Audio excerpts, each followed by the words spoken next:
Welcome back to the A15 Exchange. I am your host, Chris Crenshaw, and we are live from the 336 once again for episode 43. I believe this is 43 of the A15 Exchange. We are getting closer and closer to episode 50 and closer to a year. Of course, today, as many of you, pretty much all of you know, since the majority of you are American, is Memorial Day. So I will start off with saying Happy Memorial Day to everybody that's had people. It means just, of course, any American, but especially those that have had people served, had people passed that have served. Thank you for your contributions. Thank you for what you've done for our country. And yeah, Happy Memorial Day. Kids around the world, though, I'm sure you're very excited to be off. Even though it's probably the middle of exams for my high schoolers. For us college folk, we are out of school, so it's nothing for us. But I guess also the people out of work, like my father, he's a teacher, so he's got that day off. So people enjoying that. I'm sure the beaches look like, I don't know, Coachella right now, in terms of how packed they are. It feels like everybody's in Atlanta also. I don't know what the correlation between that. I don't know if there's something going on in Atlanta. I know the playoff game, and I did have some friends go to that, but I'm not sure why everybody is in Atlanta, Georgia right now. But nonetheless, Happy Memorial Day, and of course, like I said, welcome to the 43rd episode of the A15 Exchange. And as always, timestamps. If you're looking for a specific topic, there is no entertainment topic, so this might be a little bit of a faster episode. We'll see. But if you're looking for a specific topic for me to talk about, as always, timestamps are in the description. My social medias also as well are in the description. So if you're looking to follow me on Twitter or wherever it is, that stuff is in the description. And of course, if you stay to the end of the video, it's in the outro. But without further ado, ladies and gentlemen, let us begin. And we're going to start off with the final for a while. Probably the final soccer/Champions League category for a while. As, ladies and gentlemen, we had the Super Bowl, what I'm going to call the Super Bowl of soccer, even though I guess some people would equate it to World Cup. But I'm talking about club soccer. It's the biggest event in European soccer and European football, the Champions League final. And of course, as we built up to it last week, we had Manchester City and Chelsea. I'm not going to lie. And I said it last week. I had a very hard time with the form that Chelsea was in. I had a hard time seeing Man City win. If I had to pick somebody that I thought was going to win, it was Man City. Now, if I had to pick a team that I wanted to win, it was Chelsea. And well, ladies and gentlemen, thanks to a Kai Havertz, a very FIFA deflection. You know how in FIFA you get the deflection off of the goalie and you basically run it in.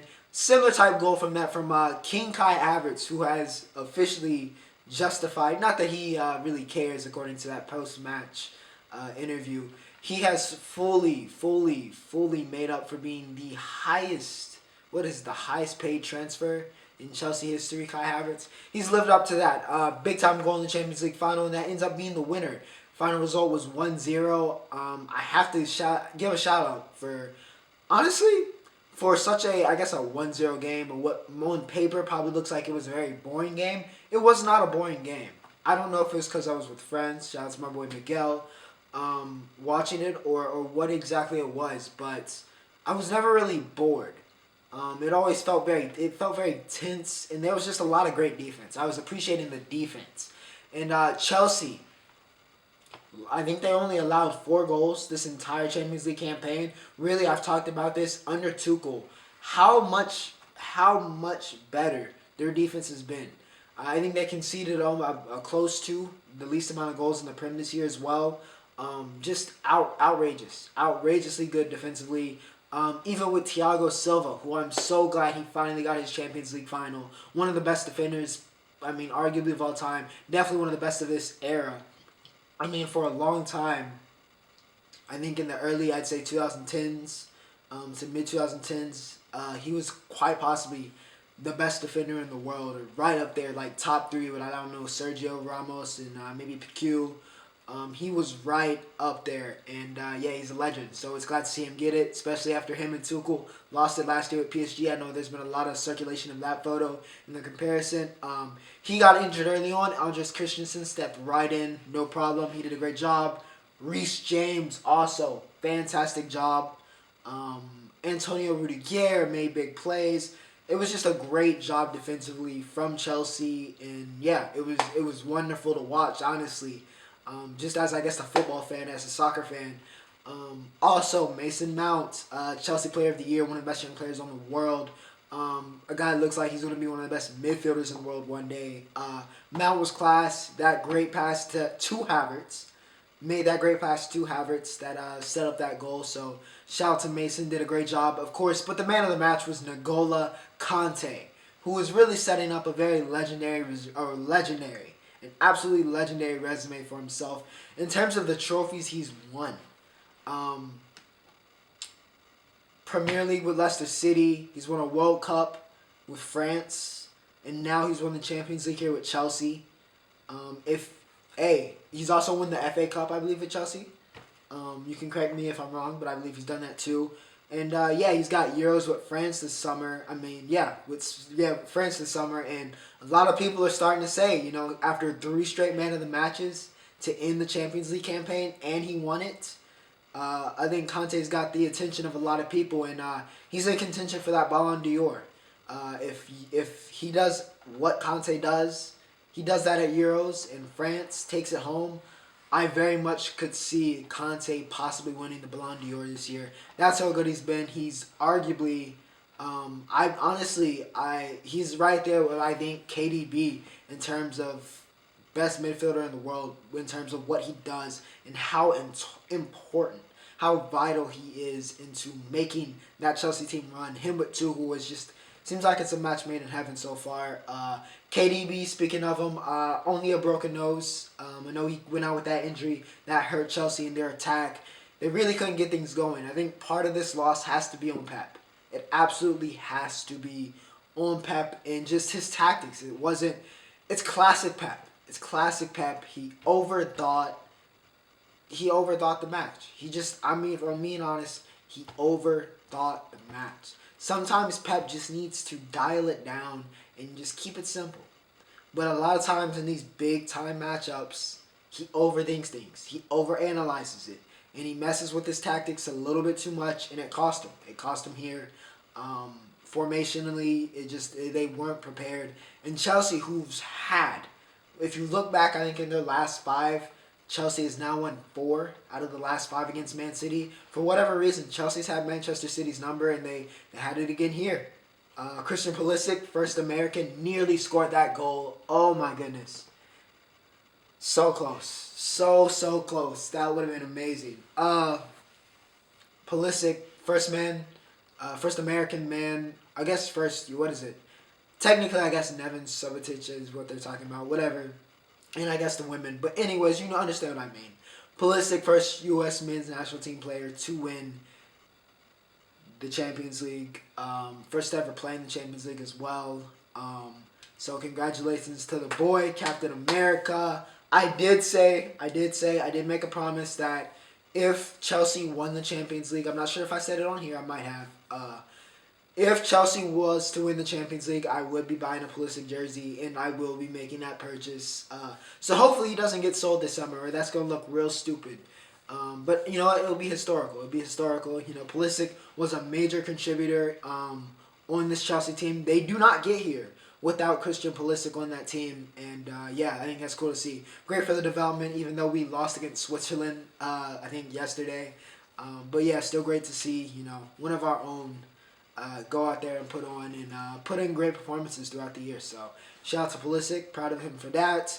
Timo, classic Timo happened, but Timo Werner, he does everything well. If he gets that finishing product, it's over. I know there's been a lot of talk about Chelsea's looking to sign a striker, especially with Giroud and probably Tammy both departing this offseason or in this transfer window. Of course, that's going to be something to look out for. But I think Timo's very capable. Just got to work on that finishing product. If he gets that, I think you'll see why a lot of people rated Timo Werner as high as they did.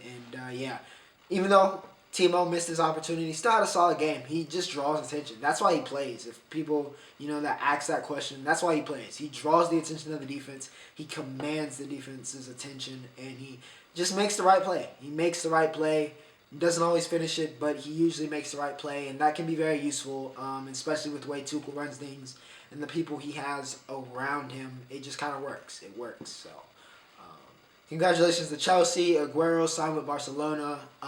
Sorry to him. Hate to see that that's the way his last Manchester City, after everything he's done. He probably deserves a statue outside the Etihad. Sucks that, that's the way it went out, but, that's the game. That's the beautiful game, man. And yeah, congratulations to Chelsea. Well deserved. Well deserved. Barely made it into Champions League football for next year, but you know what? They won the final, and that's what matters. They are, I guess, technically speaking, best team in the world right now, as they're the holders of the Champions League. We'll see if they can retain it next year. We'll see how those young players develop. It's a bright future with Chelsea, and as long as they keep Tuchel, I think they're headed in the right direction. Now to head over before, I guess, our big rounding topic, this week, or at least the midway point, will be the NBA. But before we get there, we're going to talk about boxing. UFC, I guess, technically, they got something coming up this week, but we're not worried about that. Jairo Rosenstrike is fighting, and I forget who. I know Stylebender fights next week, so we got that coming up. But this week and last week were all about boxing.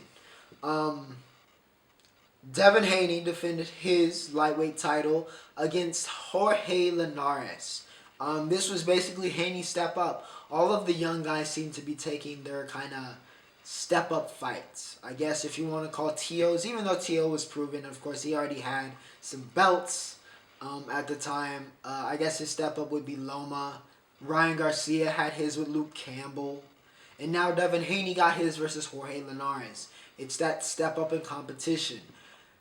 And honestly, Haney proved that he's got the skills. He absolutely has the skills. He's very, very, very talented. He's very good.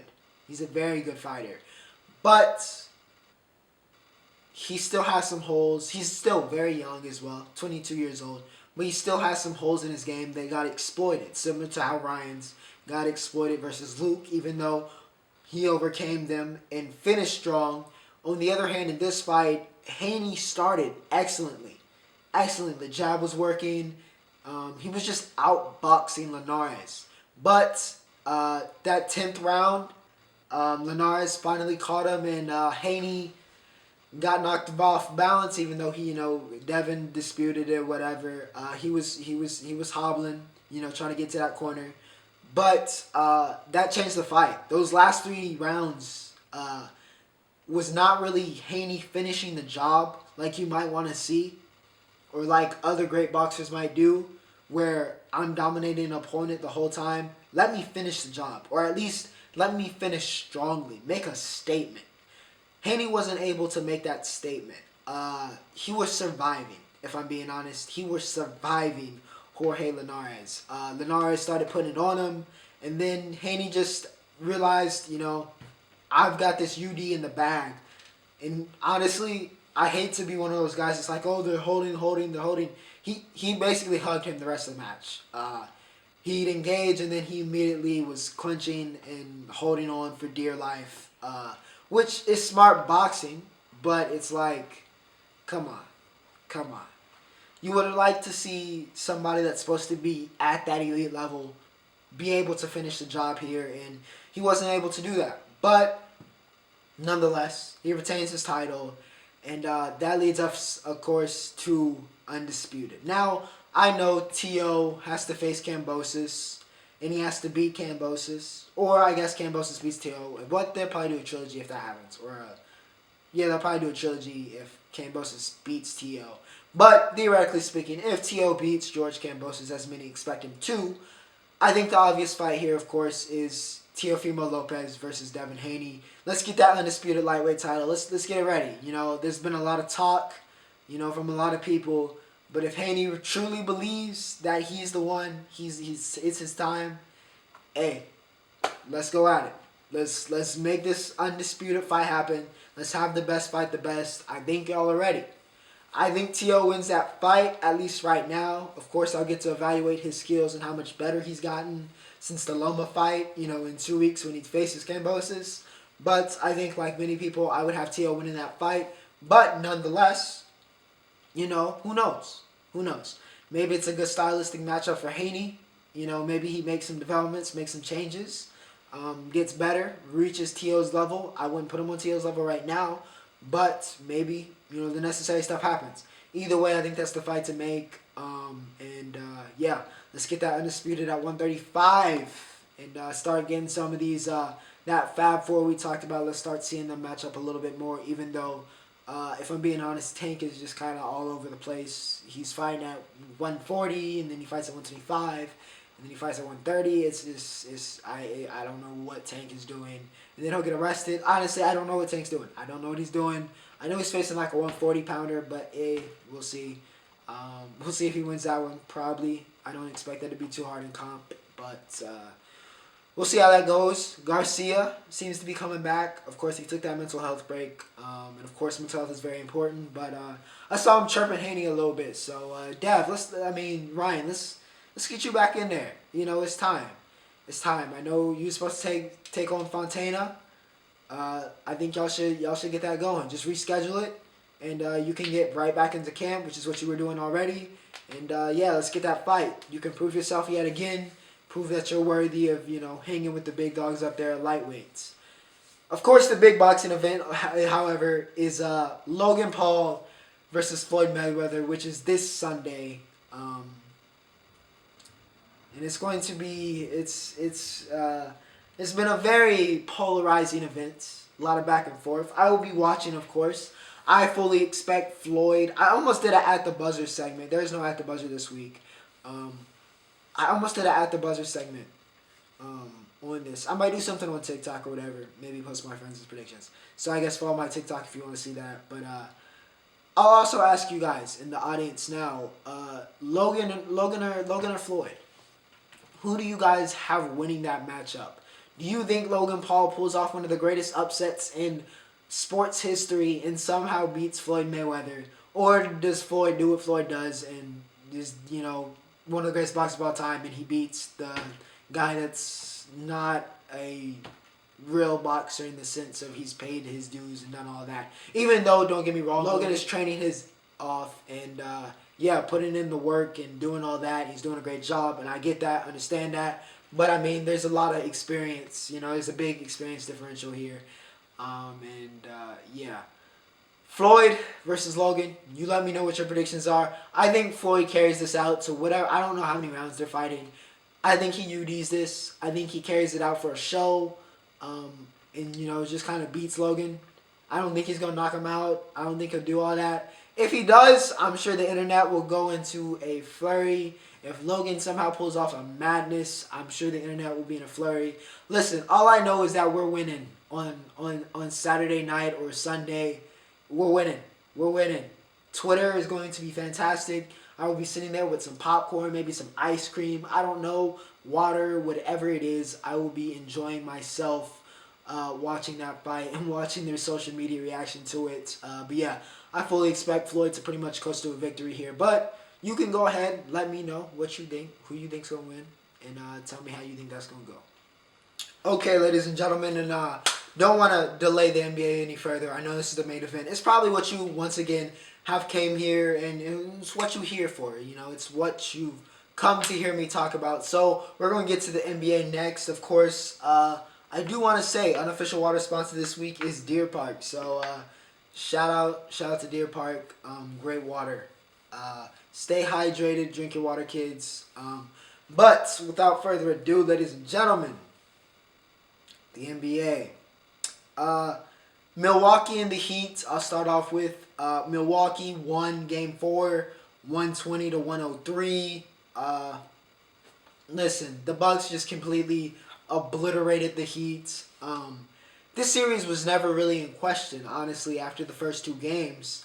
The Heat were just not the same team that they were last year. They weren't. They absolutely weren't. Giannis in this game had a 20-point triple-double, 20, 12, and 15. But the Heat just weren't the same team. Not to say that the Bucks didn't get better. They absolutely did. The Bucks are a better team than last year. I'm not convinced, though it's kind of hard with the way that the Eastern Conference's first round is compared to the Western Conferences. I think we'll learn a lot about these Eastern Conference teams in this second round. I think that's when we'll really learn if they're for real or not and how good they truly are. But Milwaukee has gotten better. I will give them that credit. Miami, however, is just not the same team. And, I don't think that discredits what they did last year. They were a phenomenal team last year. They were the best team in the Eastern Conference last year. Straight up, they were. They got hot at the right time, and that's how the playoffs are. They got scorching hot. Jimmy Butler was a man possessed last year. Tyler Herro was putting in great performances, unlike he is this year. Bam Adebayo was much better than he was in the playoffs this year. Duncan Robinson, Iggy, Goran Dragic, before he got hurt. I could go on and on. The Heat were a better team last year than they were this year. And for whatever reason, it just didn't click. Jimmy didn't click. Harrell was bad. Bam didn't have that same aggressiveness, that fire that he played with last year and you saw sometimes this year. They just didn't have it this year. And Milwaukee came and they did what they do. They did what they do. Clean sweep, got them up out of here. Did what they do. So, congrats to Bucks. They move on. Portland and Denver, which honestly has been a series that's kind of gone under the radar, but it's looking like it's going to be a very intriguing series. It's tied 2-2. Game 4 went to Portland. They get the win 115-95. And it wasn't Dame. It wasn't CJ.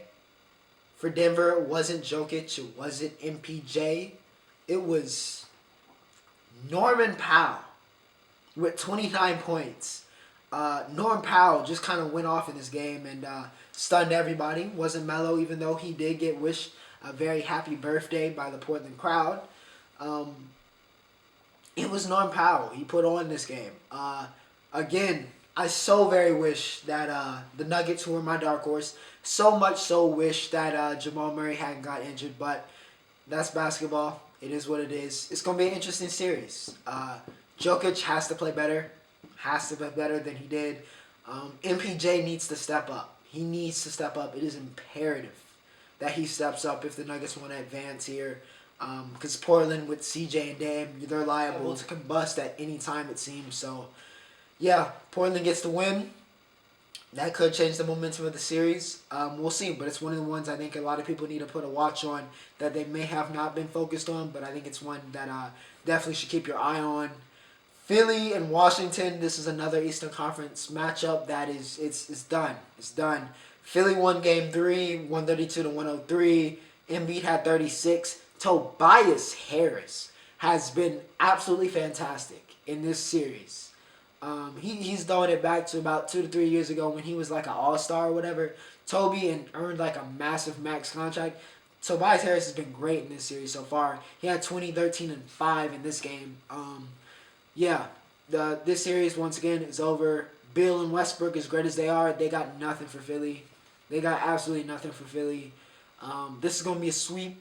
I think by the time this episode is out, Washington will either have been swept or they will be in the process of being swept by the Sixers. But, yeah, Sixers taking this one pretty easily. What else? Utah and Memphis. Utah goes up 2-1. Game 3 went 121-111. Donovan Mitchell and John Morant are putting on a great duel. Spider had 29. Ja had 28 last game. They're putting on a great duel, man. They're putting on a great duel. They're showing that, why they're two of the brightest young stars in the league and why the league is in good hands.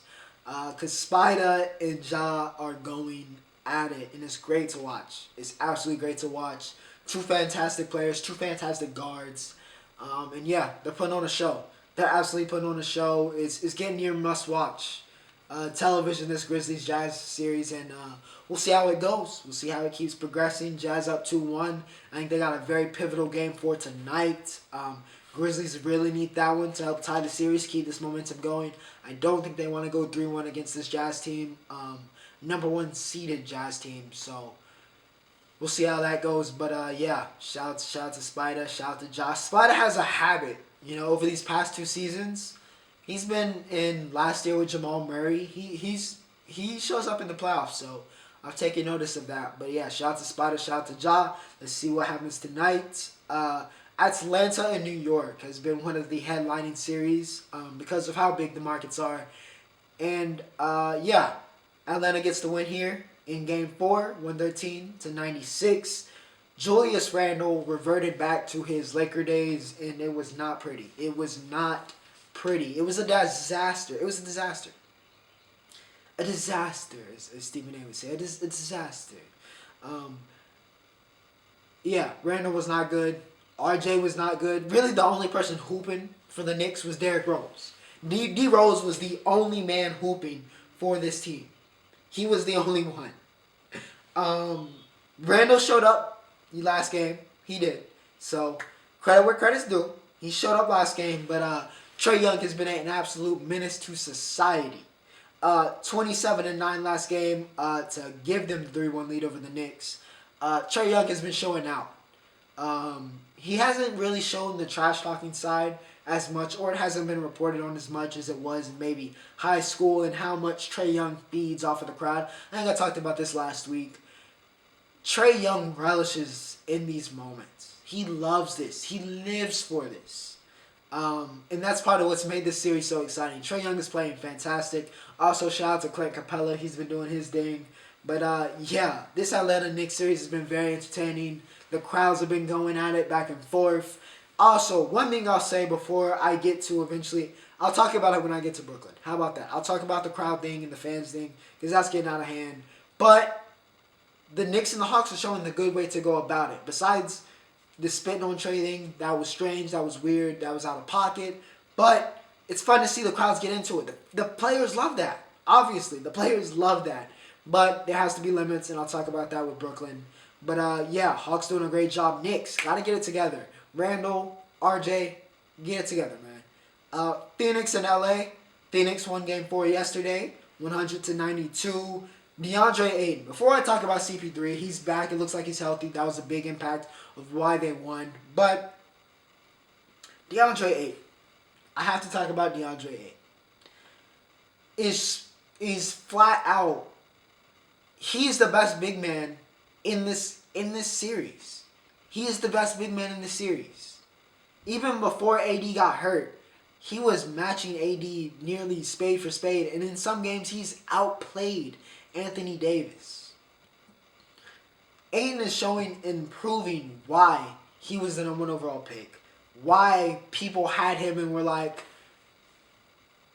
hey, I don't know. He might be the guy. Maybe he is. Maybe he is better than Luka.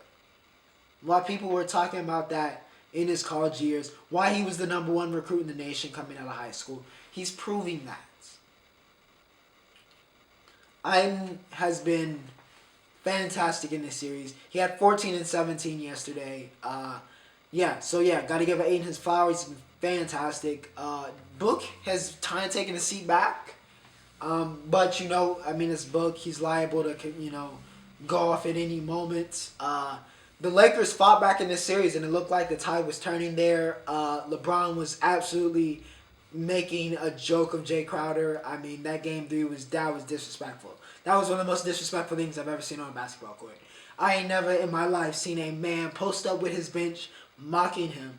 Post up a man, start laughing the entire time, makes a flawless spin move, and then some insane reverse. That was ridiculous.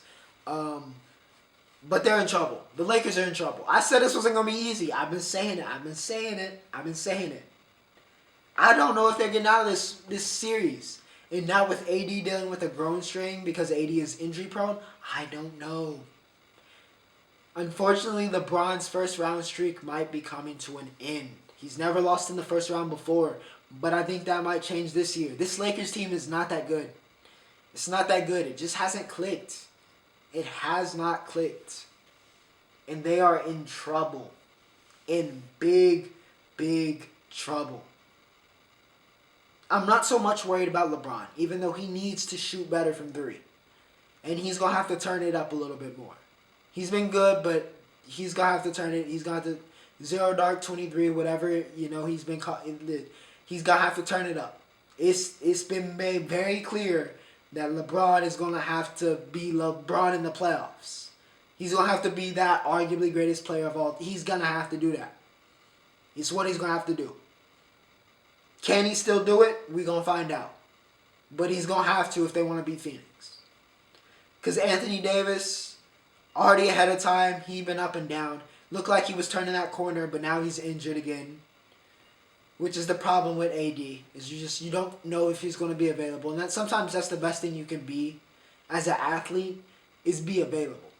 And AD struggles with that. He does. He struggles with that. For whatever reason, his body has failed him again. And now he's dealing with that groin strain, which is something that can linger. I don't think, with Ayton already playing the way he is, I think he might end up being a non-factor. It's going to be very tough. I fully expect the Suns to win this series. I would be shocked. I would be absolutely shocked if the Lakers win this series. I was already on the fence, but I fully believe now that the Phoenix Suns are winning this series. Not that it's an upset, like people are saying. I think the Lakers are a little overrated. Because I really think this series is, and people are starting to find out, this series, even with AD healthy, was closer than people thought. LeBron is great, but it takes more than LeBron. And this Suns team is not one of those teams that he's just going to be able to trample. Now, I can't really say that because it's LeBron and he's done crazier things. He's done unbelievable feats. Things that nobody in human recorded history and basketball history have ever done. He is one of the greatest players to ever shoot a basketball. But I don't know if he's got the goods and if he can make some magical thing happen to beat the Suns team. I just don't know if it's possible. We'll see what happens, but I think the Suns got it. I really do. Brooklyn and Boston. This has been a big-time series. It's basically the Duke Bowl with Jason Tatum and Kyrie Irving. You know, there's been a lot of people rapping Duke in that series. Brooklyn beat the crap out of Boston. They put up 141 points yesterday. Though, got to give a shout to pull-up shoot Jason Tatum. Jason Tatum. 50 points to steal a game. Stole a game from the Nets. They should be getting swept. But Jason Tatum, as I tweeted out, he can absolutely be a number one on a contending team. He's proven that. He's proven that he's a superstar. Or he's going to be a superstar very, very soon. He's proven that in this series. He's been phenomenal. And for Boston fans, honestly, you're not going to win the series. Let's be honest. You're not going to win the series. You're probably losing the next game, and that's it. But, hey, it has to be exciting seeing Tatum perform the way he has against probably the best team in the league. Probably the team that's probably going to win the championship, more than likely. You got to love seeing that. And, yeah, shout out to Tatum, 40-piece here. But KD also had a 40-piece. KD had 42. Kyrie had 39 and 11. James Harden had 23 and 18. You get the picture. The big three went ballistic. Absolutely ballistic. This is them at their peak. What can happen? 141 points. Like I said, the Nets are winning. They're winning the Larry O'Brien Trophy. They're bringing that back to Brooklyn. Argue with your mother. I'm not even a Nets fan. I really think they're the villains here. But they gonna win. They gonna win. They gonna win it. They gonna win it. I know a lot of people talking about the Bucks right now. The Bucks are not. They're not doing it. I will eat my words if it happens. I will eat my words if the Bucks beat the Nets. If they do that, I will eat my words. I will come up on this podcast and I will eat my words. I will give a big shout out to the Bucks. It ain't happening though. It's not. Brooklyn looking unstoppable. I will say quickly, because I kind of commented already, but I did say I was going to talk about it right here. Fans got to chill out, man. With some of the stuff that's happening, the Westbrook situation, throwing a bottle at KI. You listen, I get being riled up, but it's happening too frequently. And you can't be doing that. You can boo them, you can jeer them, as long as you don't say nothing like racist or super duper like derogatory, or just, there's a line. There's a line. There's a line as a fan that you can cross. Do not cross that line. The incidents that have happened, the spitting, the throwing stuff at the athletes, that's warning them to come up and Ron Artest's mouse in a power suit. Okay? Do not cross the line. You can boo them, you can jeer them, you can make jokes about them, blah, blah, blah, blah, blah. It is. It comes with the territory. It's what it is. It's part of the game. But there's a line you should not cross, and that line is being crossed too many times. It shouldn't be crossed at all, but it's being crossed way too many times, and fans got to get together. We like seeing you back. It makes for a better atmosphere, but you got to keep yourselves in check. So as an NBA fan to other NBA fans, keep yourselves in check, okay? Stop doing this stupid stuff, okay? Like I said, you can be into it. You can be passionate. You should be. This is playoff basketball. Be excited. Be angry. Be emotional. Be whatever. Do not be hateful. Do not be racist. Do not do anything that's... You understand. What common sense, I know a lot of people don't have it, but listen, there's a line. You understand what the line is. Do not cross the line. In the story. End of the story. Do not cross the line. Stop crossing the line. And in the last game I get here before my 20-minute timer runs up, the Clippers and Dallas took on each other yesterday in Game 4. The Clippers are back. You know, I was talking about the Mavericks last week and you know how well they were doing. But you know, Kristaps Porzingis, man, you really aren't that dude. I'm going to say it. And I'm taking the unicorn away, especially with Jalen Green coming into the league. You're no longer the unicorn. I'm stripping that nickname from K4Z until further notice. He is not that dude. He is not that dude. He ain't the number 2 apparently. Because he is choking. He is freezing. He is scared. I mean, I don't know what it is. But Porzingis he is frozen up here in the playoffs. You know, we want to make jokes about Paul George, the pandemic P, or playoff P. How about playoff Porzingis? That's the real playoff P right now. He is playing like garbage. Tim Hardaway had a bad game yesterday. Overall, he's been pretty well. But, you know, Hardaway's supposed to be the third guy, right? He's supposed to play well, third guy, and that's supposed to elevate the Mavericks team. Because Luka's going to Luka. Besides yesterday, Luka's going to do what Luka does, right? But Porzingis has been non-existent. Kawhi, on the other hand, has been fantastic. Kawhi Leonard, 29 and 10 yesterday. Kawhi has been honestly fantastic. No complaints. I know a lot of people were ragging on him about the first 2 games, but even then he was solid. He was very good. Averaging about 30, 20. He's super efficient. Kawhi's been doing his thing. The Clippers look like they're rounding the corner here, and looks like they've taken the momentum in this series. I wouldn't be surprised if they reverse sweep them. Even though I guess technically it's not a reverse sweep. But nonetheless, Clippers got it under control. No worries. Now to keep on with the playoffs, we're going to go to the NHL. Yes, the hockey world. Tampa Bay and my Carolina Hurricanes are now up at the stake. They're now going at it. After we survived an absolutely insane series with the Predators, I got to give shout out to the Nashville Predators because they gave us a heart attack. I mean, double overtime games. It was such a close series. But and then we won, I think, in overtime in Game 6. It was insane series. But Tampa Bay and Carolina. A lot of people are saying this is really the Eastern Conference Finals. But Tampa Bay wins Game 1. Get it done 2-1. Andrei Vasilevsky, probably the best, if we're being honest, probably the best goalie. Probably the best goalie in the world. Yeah, he did his thing. He did his thing against us. We're not down and out. I know the Lightning and this team I'm going to talk about a little bit later on with the last thing I talk about in this hockey section.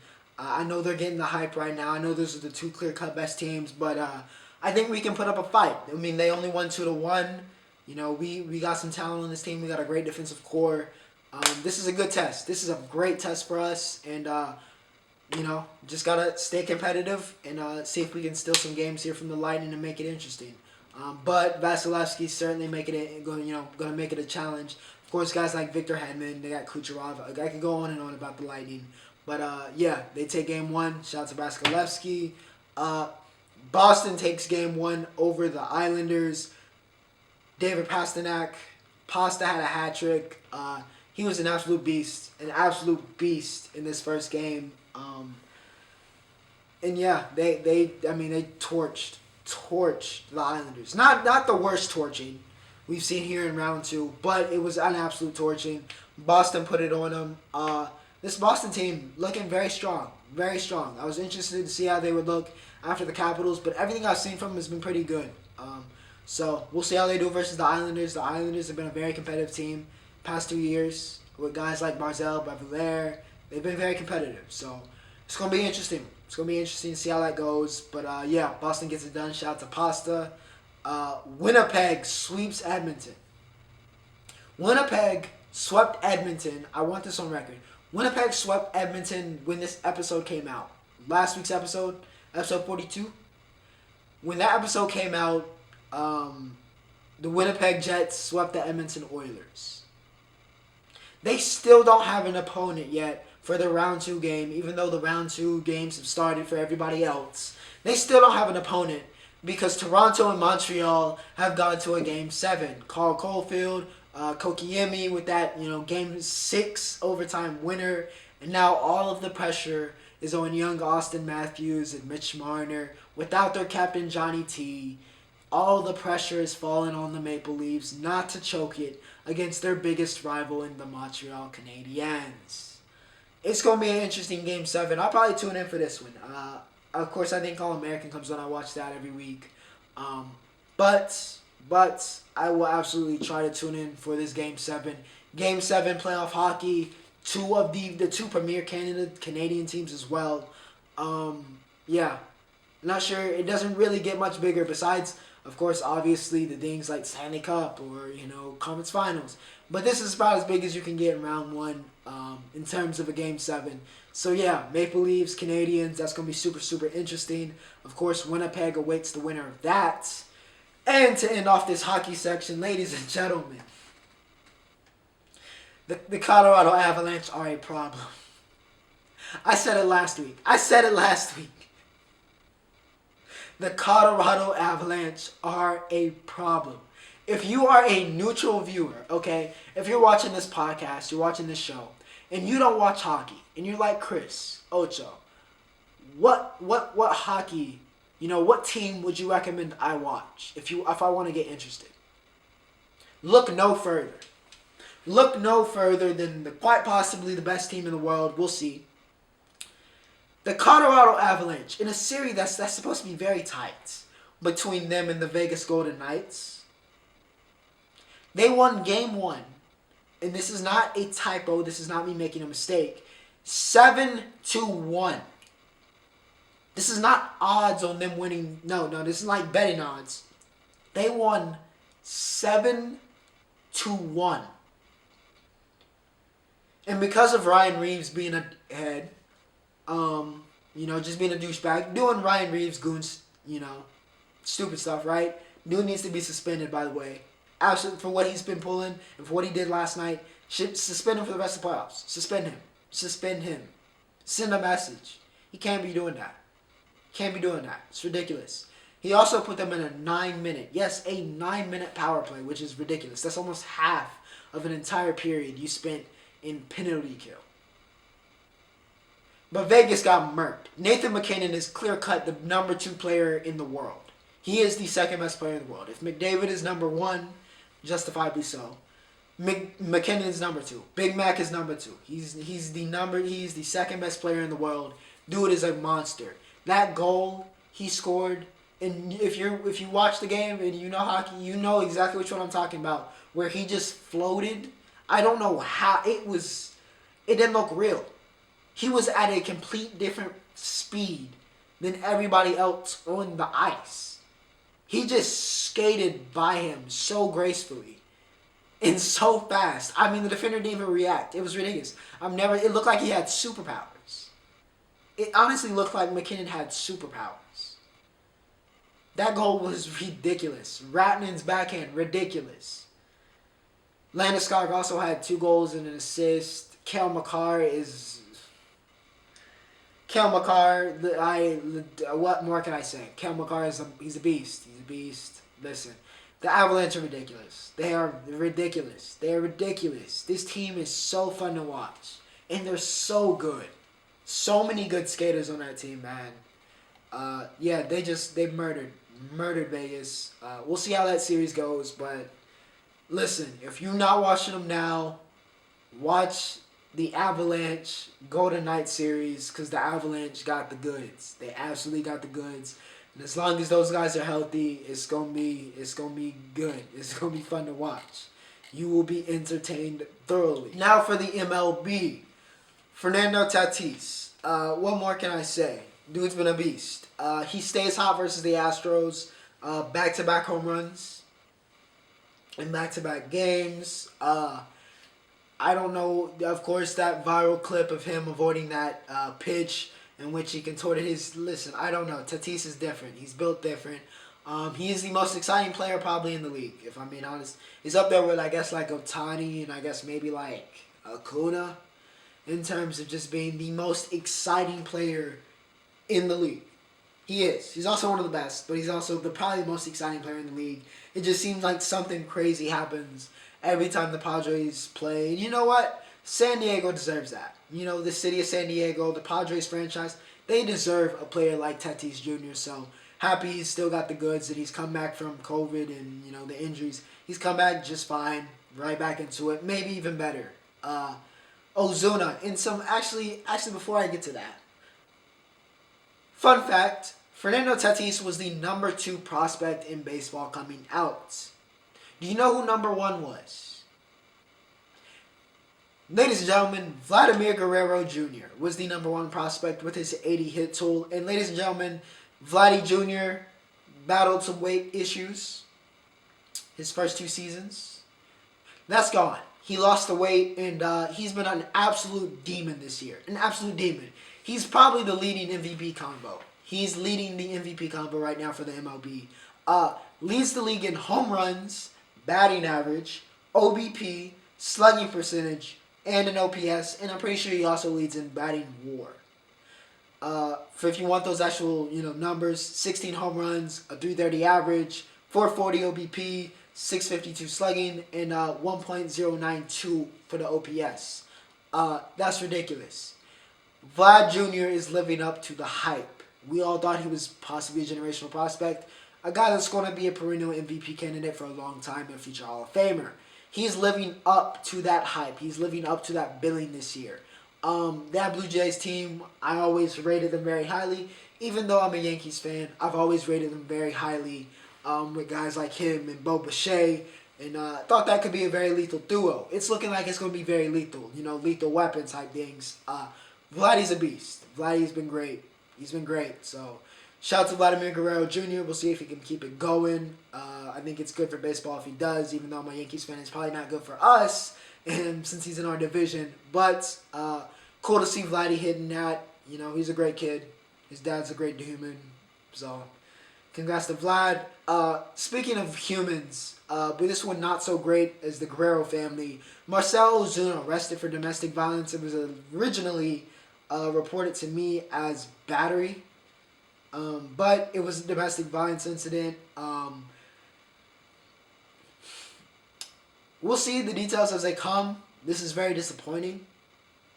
As someone that saw Ozuna play minor league ball and has followed his career a little bit, very, very disappointing. As all of these domestic violence, incidents are. Listen, don't put your hands on women. Don't do it. Never ends well. Never, ever, ever ends well. Ever. Unless it's like a life-threatening situation and she's like trying to kill you or whatever, just don't beat your wife, don't beat your girl, just don't beat women. Don't do it. Don't do it. It's not a good look, obviously. And it's never good. So yeah, Ozuna possibly killed his career, domestic violence here. We'll see how that story goes. Hate to end this MLB on a negative note, but it was pretty quiet week. No hitters, so nothing really to talk about besides the hot players like Tatis and Vladdy, and of course we had that Ozuna situation. I couldn't really not talk about it. So yeah, do not listen. If you're in a domestic violence situation, anybody watching, anybody in a domestic violence situation, please help them. Help them. Call the police, call whoever you need to help. Please get them out of that situation. That can hurt people. It's a very traumatic situation. And yeah, it can hurt people, not just physically, but also mentally. It can shape them. So please, if you know anybody in that situation, get them some help. Get some help. I'm begging you. And I don't beg for anything. And to end off here, ladies and gentlemen, we have reached, of course, you know what this means. We're nearly at our conclusion here. The Roundup ends. We will do a lot of racing here, and then we'll talk about the French Open a bit. Racing. Indy 500, the biggest race in IndyCar. The Indianapolis 500. Helio Castroneves wins for a record-tying 4th time, I believe. Yeah. Helio wins at Indy. So congratulations to Helio. Scott Dixon was the dominant car all week. But, you know, certain situations arise. And, yeah, Helio made the most of them. And he gets it done at Indy yet again. 4th time. Congrats. Coca-Cola 600. Another staple of the last week of March and of Memorial Day. Charlotte Motor Speedway had NASCAR descend on it. And Kyle Larson gets, I believe, his 2nd win of the year. Hendrick has been on fire. Hendrick Motorsports has been on fire lately. Chase won last week. Bowman won, I think, the week before. What else? William Byron's been good this year. They had 1, 2, 3, 4, I think, at Dover. Hendrick's been hot. They've been hot. They've all finished, I think, top 10 this week. And, of course, Larson gets the win. So, yeah, shout out to Larson. Hopefully, he's grown as a human since the events of last year. I'm willing to forgive him for that. He's always been a great racer. Always been a great racer. If we had prospect rankings, I guess, in NASCAR, he was once the top prospect, so to speak, in NASCAR. So, you know, good to see him back on track. Hopefully he's improved as a human. But, yeah, congrats. He wins the Coke 600, which is always dope. Shout out to the 704. I'll be back shortly, you know. Don't worry. City, I know y'all miss me. I'll be back. I'll be back soon enough. But we're holding down the Duty 6 right now. But congrats to Larson, Coke 600 winner. And, of course, ladies and gentlemen, the French Open is this week. And, of course, we got Naomi Osaka. That was the big news. She's not talking to the media. She's being fined. Whole lot of Marshawn Lynch situation. On one hand, I think it's just Naomi's personality. She's very shy and just kind of who she is. And she does need to get better. She's gotten better from when she first started, but she does need to get better with the media. But also, on the other hand, I get it. Honestly, I get it. I get it. You face a lot of scrutiny, and for somebody's mental health, which, you know, there's been a lot of importance raised upon that past couple of years, especially with our generation. I get it. You know, you don't want to hear that all the time. You just want to play tennis. And if that makes her a better player, so be it. You know, I get it. She's the highest paid, you know, female athlete in the world. Okay, so this fine, she's not sweating it. Trust, she's not sweating it. And yeah, if it makes Naomi win the French Open, hey, we'll see. We'll see if other athletes go that way too. But yeah, French Open should be interesting. Again, Rafael Nadal, of course, is probably highly expected to win for, I don't know, the 500th time. This is his tournament. They should name Roland Garros Rafael Nadal grounds. He owns that place. He owns the French Open. Owns it. And if he wins this year, I believe he passes Federer on the majors list, which is crazy. Crazy to think about. Fed's kind of gone down. Kind of descended from the godhood he was at as the greatest tennis player of all time. But yeah, special generation, of course, with him, Joker, Nadal, Murray. So we're starting to see them age, but we'll see if Nadal still has it. We'll see if Joker makes something happen. Fed, I wouldn't put too much expectation. I haven't actually heard if he's in this tournament, actually. But I wouldn't put too much on him. But nonetheless, should be an interesting French Open. And yeah, without further ado, ladies and gentlemen, I think that about covers it for this week. Hope you guys have a great Memorial Day. Hope you have a great first week of June. Hope May was a good month for you. Everybody getting out of school, everybody graduating, congratulations. You made it. Congrats on your diplomas. For those high school seniors about to make that jump to, you know, college freshmen, get ready. It's a good time though. Don't worry too much. It's a good time. Trust me. Especially with everything being back, it's gonna be a great time. But yeah, hope everybody had a great time. Hope those working have a great work week. And without further ado, ladies and gentlemen, Ocho. signing off.